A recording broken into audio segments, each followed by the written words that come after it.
The dogfight in Australian skies has just become more intense. Virgin Australia's alliance with Abu Dhabi-based Etihad Airways has been cemented after Etihad got approval to double its 5% stake in Virgin. And that's despite Qantas vigorously lobbying the federal government to block the move.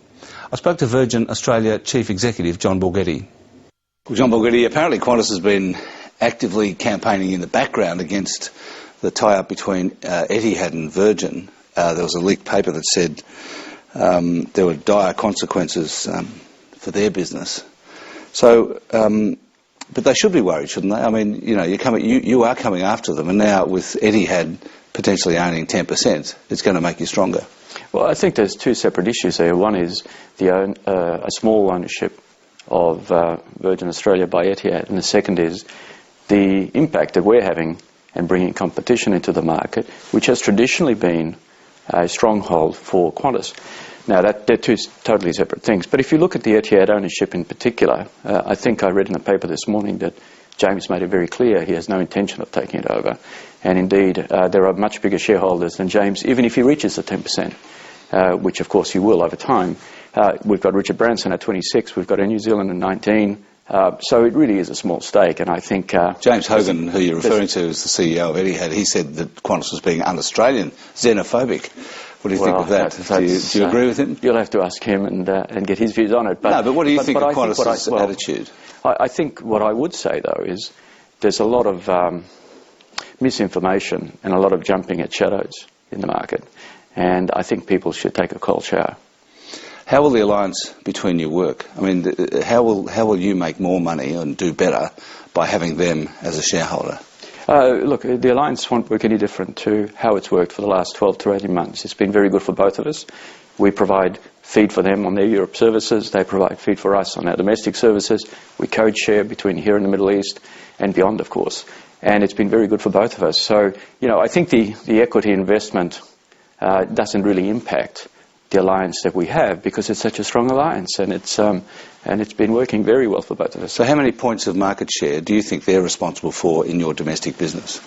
Well, I certainly wouldn't disclose that, but what I would say is that in terms of on-carriage onto our domestic business, since we formed this alliance of, and it's not just Etihad, it's Singapore Airlines, it's Air New Zealand, and it's Delta, the amount of money that we are getting on our domestic network has more than doubled. In fact, it's almost trebled. So it's been a very, very beneficial relationship, as have the other relationships that we have.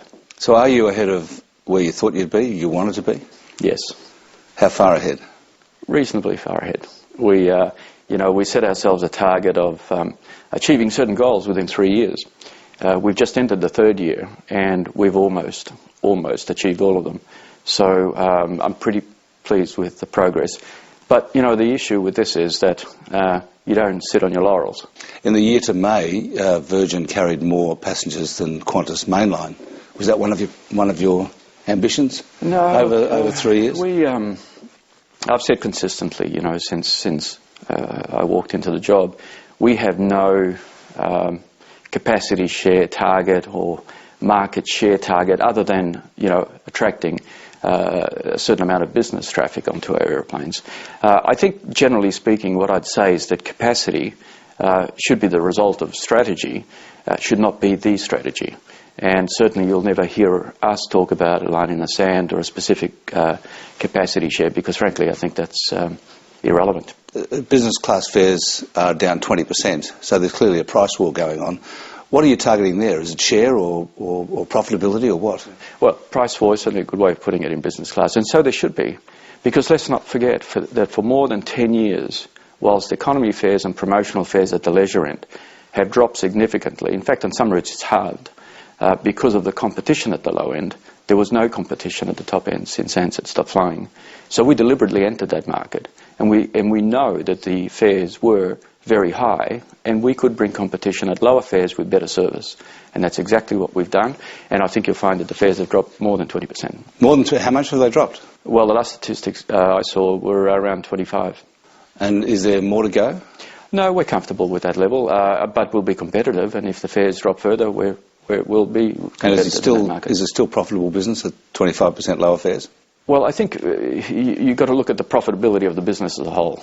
And people forget that, you know, there is the halo effect of the product and the brand that brings profitability as well. But I'm not going to talk about profitability with our results coming up in 2 or 3 weeks, so you'll have to wait for that. Thanks for joining us, John Borghetti. Great to see you, Alan. Thank you.